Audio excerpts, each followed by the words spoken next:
Hi, I'm Mick Anderson from Aerofloat. You may have seen a recent video where we designed a containerised wastewater treatment plant for a macadamia farm.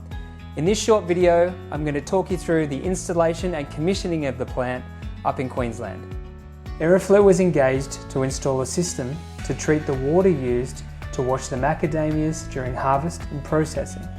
The macadamia farm was situated in a cyclone area, so the container and other vessels were craned in and secured to pre-poured concrete footings.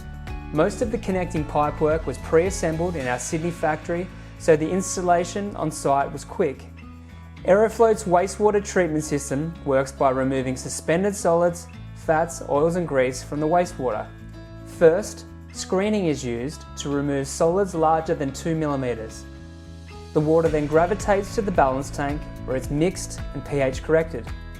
The water is then fed to the patented Aerofloat, which uses a unique 60-degree double hopper tank to float the suspended solids, fats, oils and grease to the sludge tank. The treated effluent from the bottom of the Aerofloat then runs to the lagoon for storage and evaporation. Aerofloat's unique patented technology ensures the system is fully automated, low maintenance and compact. And remote monitoring technology allows Aerofloat engineers to log on to the system to test and optimise when required. Check out our website for more food and beverage wastewater treatment plant case studies. And please give me a call to chat about your wastewater challenges.